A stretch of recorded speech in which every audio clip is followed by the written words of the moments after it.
Hello there my frugal friends. If my cheeks are looking a bit flushed, it's because I've just walked back from my painting class. Mental health, take care of yourself, do lots of nice activities outside the home. So I do my Chinese painting class, which I really enjoy. I talk about that in my January no resolution video. I'll put a link to that at the bottom if in the description box. If you haven't seen that one, take a look. Anyway, this video is our what I eat for tea video. We've had a few different things this past week and a half or so that I've been having to go out and trying. So take a look at what we've cooked. You know, I spend half the time looking around my kitchen for where my phone holder is so that I can do these videos. I put it down, I think I put it in a logical place, and then I forget where I put it. Anyway, what we're making tonight, this is a throw it together meal. We bought this a little while ago and I've been meaning to use it. I love a katsu curry. You know, traditionally you would make, let me put that in the light for you. So you would get a chicken breast, you'd coat it in panko breadcrumbs and you'd deep fry it or shallow fry it, and it would be amazing. And you'd serve it with the sauce that's in here with some rice, and it would be amazing. This is still going to be amazing, but it's going to be my version. So what you have to do with this is you start with some onions. I've got onions and mushrooms because, you know, why not? Then you put a couple of portions of this. This apparently serves 5, and it comes in blocks. So I'm going to use 2 of these blocks. If it serves 5, we're having 2. I'm going to use 2 of these blocks. You then add hot water to that, cook it down, it's fine. Instead of the chicken, we are going to have some chicken style burgers because these are covered in a crispy crumb, which is similar to a katsu styly. Oh, it's in packaging. Anyway, let me shake that out so you can see. So can you see the crispy crummy? Oh, just a minute. There you go. You see, it's crumbed. That's our version. And instead of rice, we've run out. We're going to have noodles. Yes, that 7,000 tons of rice that Chris bought at the beginning of COVID, circa May 2021, has finally run out. So I'm going to buy rice this week. We haven't got any in. We're going to have these noodles, and that's us sorted. So these are going in the air fryer. These are going in the pan. This is going, the 2 blocks, in with the mushrooms and onions.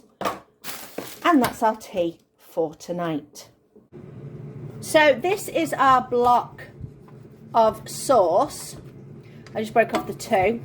Looks like a bar of chocolate. It's really quite crazy. I'm going to put in some hot water on there. I'm not 100% on how much to use as of yet. Let me read the packaging. So it says 720 mils of water. That is for the 5 portions. So that is roughly 150 mils per portion. So 300 mils of water. So I don't think this is quite 300 mils. We're going to start with this. I am then going to find a bowl. Use the rest of my boiling water to cover my noodles. Keep an eye on this. I'd rather have it thicker to start with and then thin it down than the opposite way around, because that's a pain. So that's going to do its little thing. That's quite on low. We are going to find a bowl. The dishwasher's been on.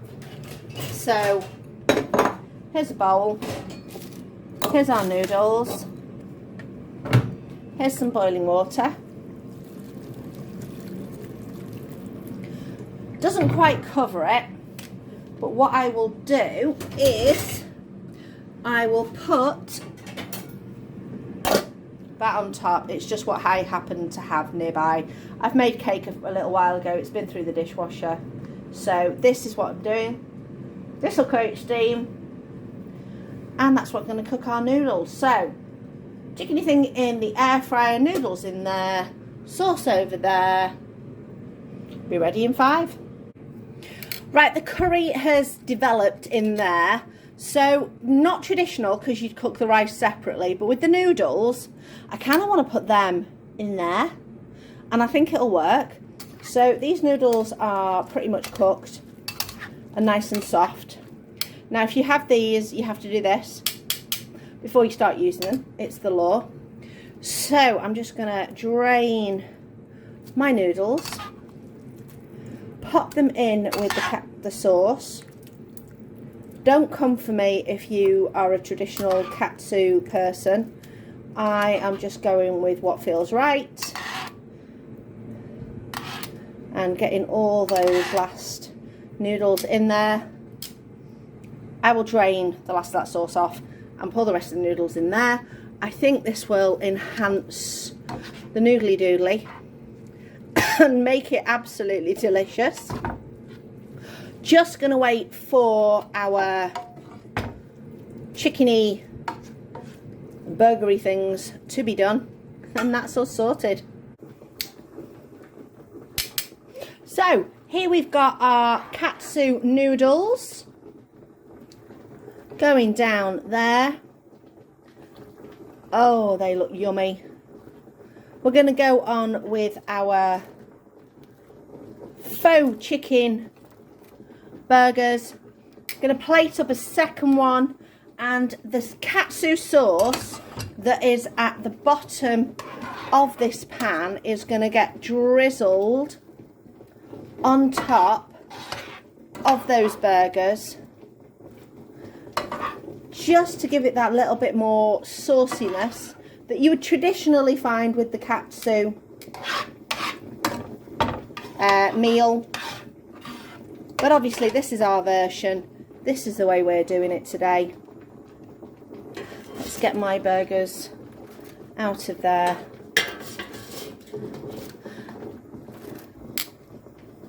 So what I'm going to do now is I'm going to find a spatula, scrape all this down,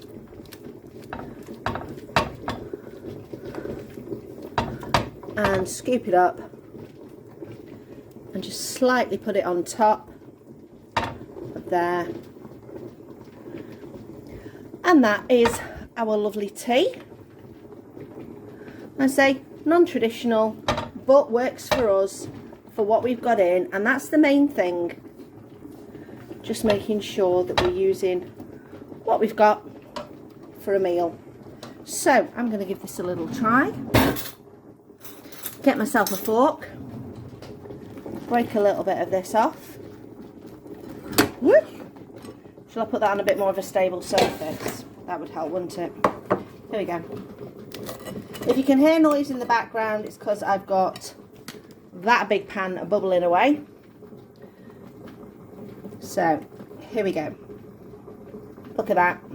Yummy. There's our katsu sauce, our noodles, our burger.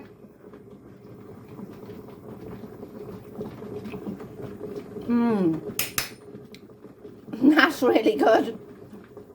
You know, I've had something similar to this with rice in a restaurant and it wasn't far different.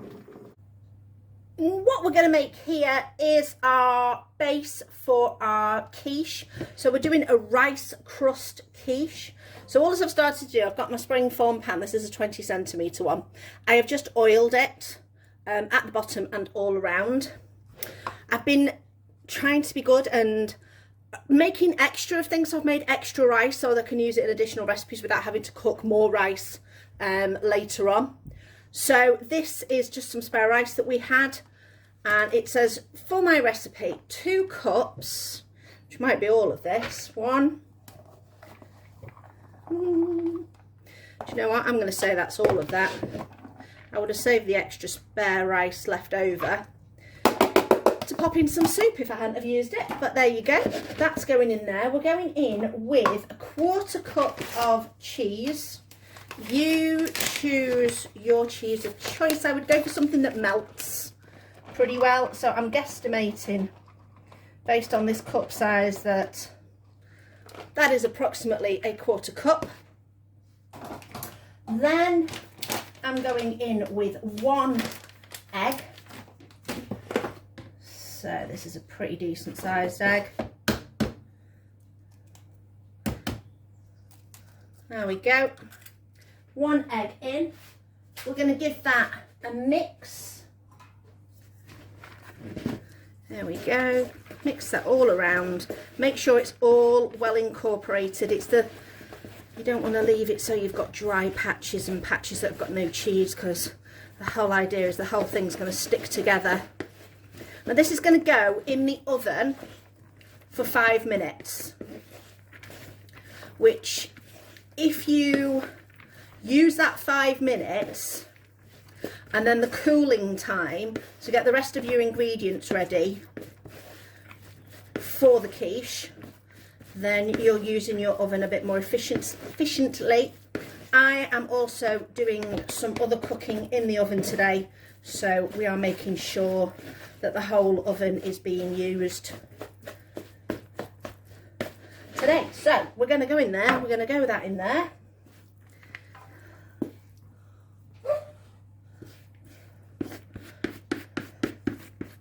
And basically now it's all down to pressing the rice. I think you can hear Archie in the background. The door is open, he can come in. So let's just press this down. Now what we want to do is crate it so it goes up the sides as well. Sometimes I think this is better doing this with your hands, but we will have a go with this. What's up, dude? He's been in the wars lately. He went to the vet for his normal medication checkup, and an hour after me coming home from the vets, I noticed he was licking his leg, and he's not that good on his feet. As we were going in and out of the vets has got quite a big step. Oh, something stuck on there. And the vets has got quite a big step, and I think he scraped his leg, bless him. And he's a big unit, so it's not as if I can easily carry him up and down the steps. So he's got a bit of a scrape on his leg, so we're currently treating that. He's had antibiotics and he's got wound dressings on there at the moment. So there you go, there's your quiche. In fact, actually, I think I'm going to go slightly higher up the sides. My hands are clean. I'm going to push this very slightly higher. What I'm doing is, as I'm pushing, some bits are sticking to my hand, so I'm pushing and kind of wiping to get rid of any of that excess off my fingers. But we're getting quite a nice high. Do you know what? I keep finding little threads. I don't know if you can see that. The littlest, tiniest thread. It's very possible you can't actually. You might spot it there a bit better. That's off my pastry brush. Stupid thing. My pastry brush is a bit old. I used it, you know, for wiping the oil around. I think I might have to try and find one of those silicone ones instead, because I've had this one a few years. I'm just going to wash my hands. But basically what I'm going to do now, this is going to go in the oven for 5 minutes. It's just going to crisp it up. It's just going to firm that egg up, and then it's ready for the quiche filling. Our crust is nicely done. I've not done it so it's browned on the inside, because obviously it will brown further on the outside when it is cooking in the oven. So you don't want a brown inside, you just want it so it's gone firm.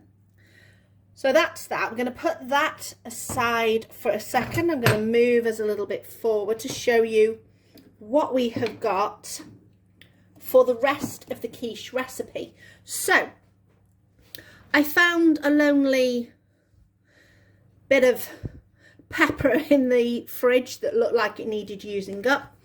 Like the rice, I have been saving caramelized onions. So if I'm caramelizing some onions for one recipe, I'm going to caramelize double the amount and save it, and then it's ready to use for another recipe, either 2 or 3 days in the fridge or chuck it in the freezer and it's ready for another recipe. I've just got out some sweet corn and peas from the freezer. Just, you know, your average stuff that you get from farm foods. And then I've just blanched these with some hot water, because obviously they're going to cook in the quiche, so I don't need to cook them. I have got 3 lovely eggs in there. I'm going to add some of my soy cream to that. So this is a 250 ml. So I'm going to go probably about half of this, and we'll see where we're up to, because obviously it all depends on how much space we have got in the quiche crust as to how much stuff we're going to go in there. Going to go in with a bit of salt and pepper. This is black pepper. Plenty of that, because Chris loves his black pepper. Keep going. The only problem with this is you can't get a refill, which is really, really annoying. However, bit of salt. That's just some Maldon sea salt. We're going to go in with a bit of Violife grated cheese. Now, for those of you who don't know, we are veggies, and Chris is lactose intolerant, which is one of the main reasons that I tend to use the vegan cheese and soy milks and things like that. I personally prefer soy milk for my brews and stuff, so that's a choice thing.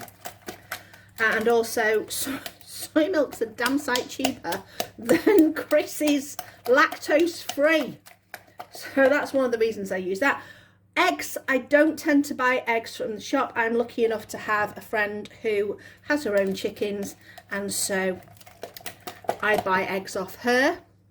So we're going to assemble this quiche now. Let's see, let's go with the caramelized onion on the base. Give that a good, oh, that looks so nice. Oh, anything with caramelized onions is always amazing. We will go in with the red pepper. This is just a bit of a concoction, I appreciate that, but I always think with a quiche or anything like this, it's a case of use what you've got. You know, the flavors will, most flavors will generally work. And there we go. Pop that in, and let's start adding this delicious mixture, of which I think I have judged it pretty well. I am quite pleased with that. Scrape it all in. Obviously you could have added a little bit more cream, I could add another egg, and I'm just going to give it a little mix. I'm not going to really disturb the onion at the bottom, but everything else is just going to have a little mix, and I think I have judged that. Not too bad. Well done me. I have done a potato crust quiche in the past. That one, oh, that was close to call. I'll pop a link in the description box on that potato crust quiche, because that was a good one. It tasted really, really nice. But yeah, I was a bit close to the edge on that one. So this one is going to go in the oven at about a 180 fan, so that's 200 normal, for about 30 minutes or so. Obviously you're just going to check until that center part of your quiche is set.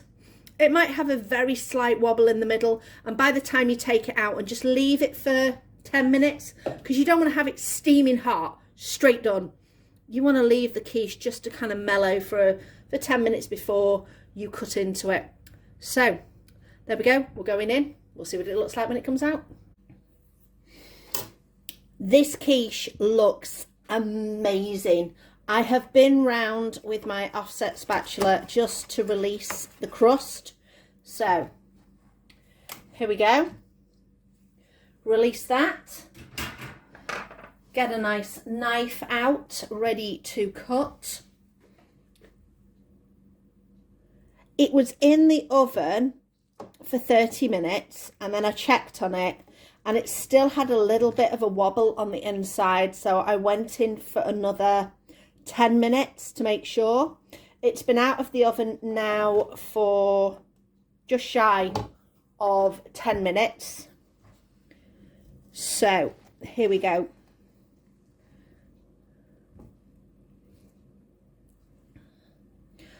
So we've got that crust of the rice, we've got that onion layer, and then we've got our peas and sweet corn and our peppers inside.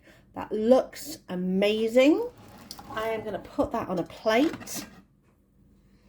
It's still steamy, so it's still nice and hot. Let's have a taste.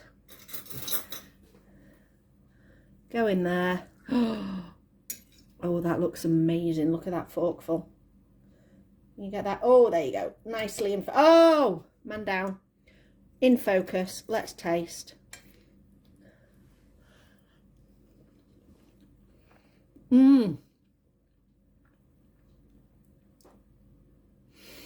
I think rice crust is my new favourite. Oh, wow. That is so, so nice. You can taste the rice. You can taste the onion. Having the onion in a layer at the bottom is definitely the way to go. Oh, yeah.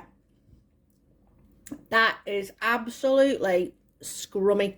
Right, I'm going now because I'm going to go and eat my tea. The basis of majority of my cooking starts with, what do I need to use? And today, I need to use chickpeas. I opened this can of chickpeas because I wanted the aquafaba to make some mayonnaise because we were running out of mayonnaise. So I opened it, I used the aquafaba, and now I've got some chickpeas. So now I'm thinking, what I'm going to make with chickpeas. And so I had a peruse of the internet and Pinterest, etc. And I found this recipe for a Brazilian chickpea curry. I thought, that sounds interesting. Had a look at the ingredients. Pretty much got everything that I need in. So let me tell you what you're going to need. You're going to need some chickpeas. You're going to need some onion. It says red pepper. I don't have red pepper. Yellow will do. It says crushed tomatoes. I only ever do plum tomatoes because I find that crushed tomatoes or chopped tomatoes just are wet and watery and just don't seem as good. Spice wise, it is cumin, paprika and cayenne.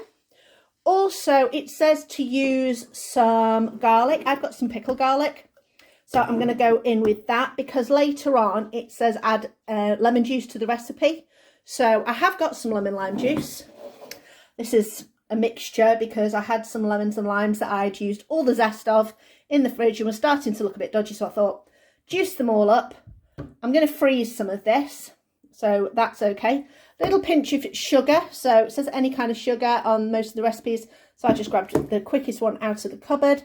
Some coconut milk, and later on we've got some spinach.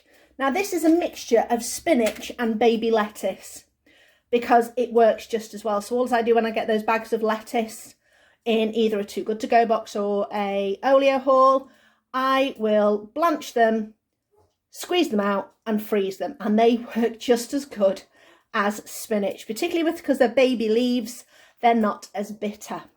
Anyway, first thing I'm going to do is I'm going to start by putting some of this fatty stuff from the top of the coconut milk into my Instant Pot on the saute function, because we're going to slow cook this, but on a high level, so because I just kind of want to bung it all in and forget about it.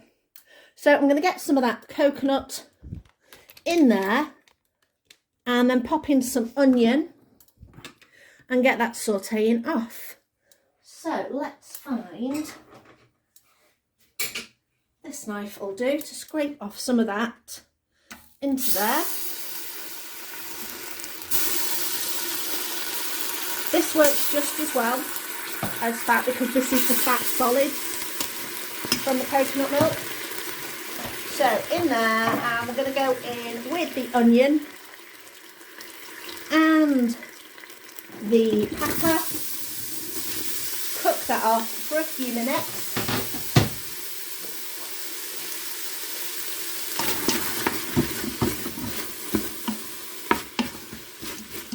You probably can't see anything because we are super steamy.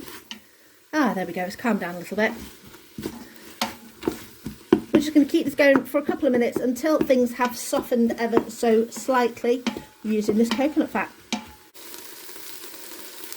Right, in we go now with some of our pickled garlic.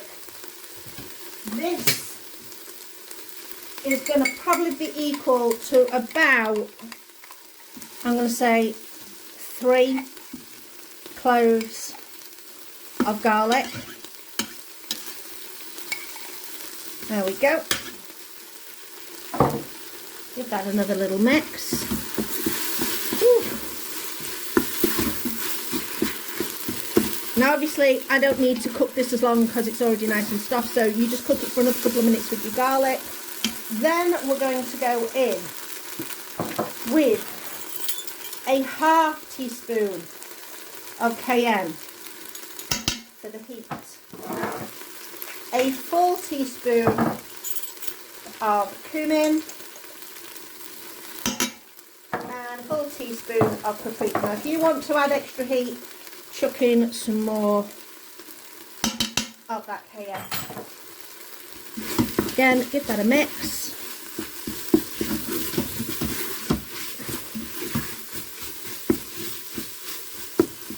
Okay, next thing, chickpeas. That's a full can of chickpeas. Then a full can of tomatoes. What I'm going to do now is just going to get these and just give them a mush up the side, just to break them down a little bit. But because we're going to be cooking it for a good 3 hours, it'll give it a chance to cook down even more. There we go. So just give them a bit of a mush. I would have used some of my own tomatoes that I canned last year, but my cans aren't that big, so I needed a full proper can. In with our coconut milk. Hello Tilly. Tilly's meowing. This coconut milk, this is from Lidl, and I'm really impressed with it because this is 94% coconut extract. So if you are getting, look at the thickness of that, that's even with me breaking the seal of the fat, it is still really, really thick. So if you are getting that diet one, buy one of these, use half a can and add half a can of water. Save yourself a load of money. This is much, much better than paying for a full can of low-fat coconut milk, which I think is absolutely pointless. You have probably heard me say this before, but it really, really is. Ingredient I forgot was a cup of vegetable stock. What I'm going to do is I'm going to pour this vegetable stock in there, give it a little mix round, because I am not going to waste any of this coconutty goodness. So that is boiling water, so hot. And that's my bouillon powder, not just plain vegetable stock. But if you've got plain vegetable stock, that is absolutely fine. But if you can, find bouillon powder. It has got so much more flavour. There we go. So that has toned itself down. Have I missed anything? A little bit of sugar. That's the only thing I have missed. So we're going to go in with a scant tablespoon of sugar. That's all our ingredients. That looks lovely. Smells very, very nice. And I am going to pop a lid on that. Pop it on slow cook for 3 hours. Remembering to press the buttons this time. So cancel the saute. Slow cook, low. 3 hours. Start. I'm going to tidy up this mess, and then when it's time to have this, I'm going to cook some rice, but I'm also going to make some flatbread. It's a 3-ingredient flatbread. It's literally just going to be flour, water, and a little bit of oil. I'm going to start making my flatbreads now, and just a quick thing. I think I hit my button for the slow cooker on low. I did come back in and realise though, so it has been put back up to high, so it has been cooking on high, so we are all okay. Fortunately, I noticed quickly enough. So this is 250 grams of self-raising flour. This is 1 tablespoon of oil. I'm just going to dribble in. Then we have got some warm water, about 150 mils. I'm only going to pour in a bit and just see how I go.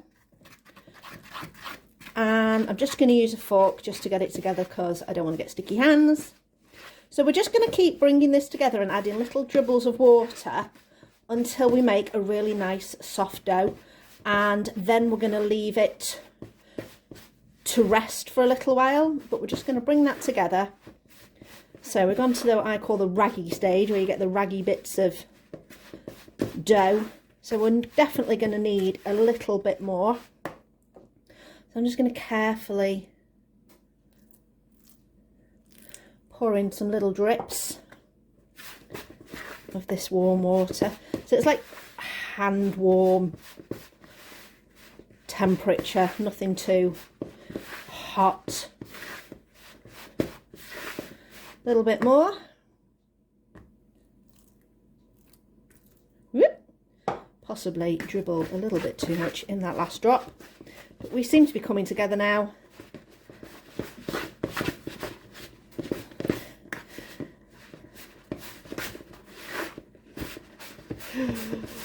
Do I risk a little bit? Oh, I'm going to risk a tiny bit more. In fact, I think I'm going to do it with a spoon. Oh, we've got beeps going on in the background, because we are pretty much ready on the slow cooker for me to pop some spinach in, and if needed, some of that lemon juice. Right, I'm going to say that that is pretty much ready, so I'm going to scrape all that out.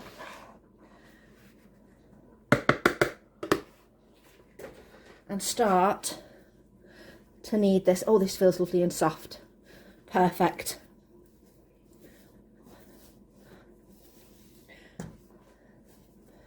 Just knead this until you get a really nice, smooth dough. And then we're going to let it rest for a little while. So at the moment, you've still got a few little sticky bits to it, kind of needs a bit more because it's not quite holding together. So just develop those gluten strands. So I'm going to knead this for a couple more minutes, cover it with a cloth, and we'll come back to it when we're ready to cook it. Right, this is all cooked. I've just put it on a low saute for the last section. I've just got the spinach, which I'm just giving a bit of an extra squeeze to. So we're going to pop that in. Break it up a little bit. There we go. And the other one. Ooh, the other one's very wet. So always give your spinach a bit of a squeeze if you're defrosting it. So pop that in. There we go. Let's give that a mix. Whew. Steamy. Gonna leave that going while I sort out the flatbread. So flatbread is here. This is lovely and smooth and gorgeous. I'm going to cut this into, I think, about 6, possibly 8. Let's go 8. I'm just going to roll these out with a rolling pin. Roll them into a ball first. Rolling pin, where are you? So these are just like little baby nans. You could do bigger ones. I just want to do a few of them. So once you have rolled them out, watch out because they will contract slightly. So just roll and give them a chance to relax. Whoop. And then that is going to go in a pan. This pan's got a little bit of oil in it, just like a residual amount of oil. And I'm just going to pop that in there and see if I can get a couple more in while we are doing it.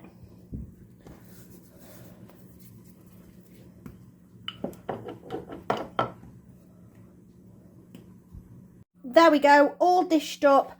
I didn't put any extra acid in this, so because I used the pickled garlic, it already had enough acid in. If you're just using plain garlic, put some lemon juice in just to balance those flavours out. We have got our flatbreads there, looking gorgeous. Don't forget, just put that tiniest little bit of oil in the pan. It just keeps them that little bit softer. So let's have a bit of a taste of this with a little bit of flatbread. Look at that. Yum. That is steaming hot. My fingers are now getting burnt.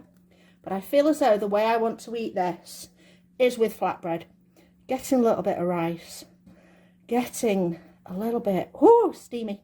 A little bit of that sauce.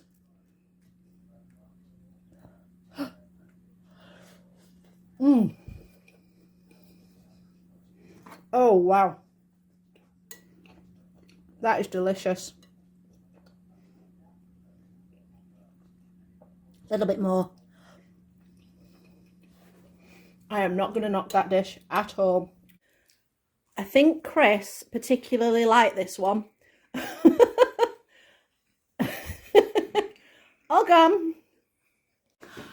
I hoped you enjoyed those 3 things that we've had for tea over the past week or so. So let's go through them. Katsu chicken curry with noodles. That was crazy. That was really, really nice. Those blocks are brilliant. I really enjoyed the flavour of that. Using the, I'm sorry, I'm going to have to let the cat out. I hoped you enjoyed those 3 things that we've had for tea over the past week or so. So let's go through them. Katsu chicken curry with noodles. That was crazy. That was really, really nice. Those blocks are brilliant. I really enjoyed the flavour of that. Using the, I'm sorry, I'm going to have to let the cat out.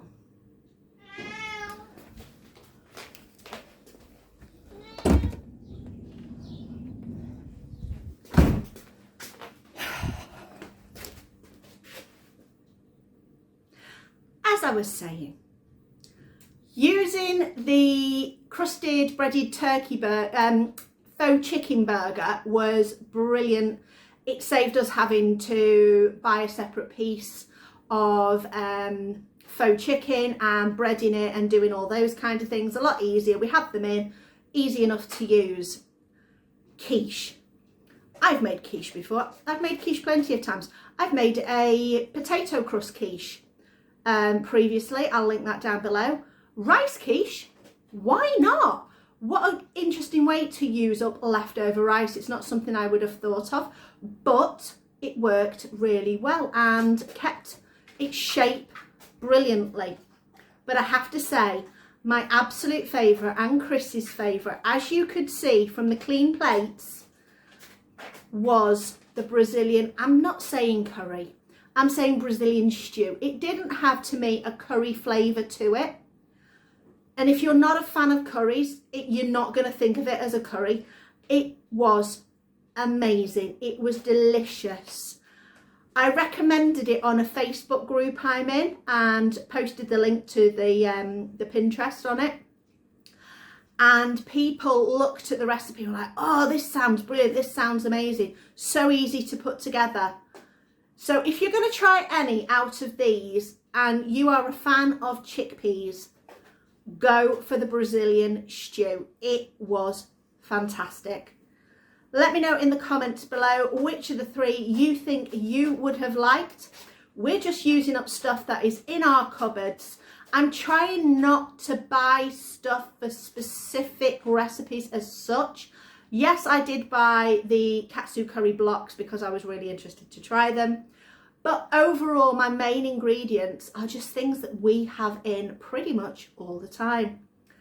Thank you for watching. I'll see you next time. That'll do.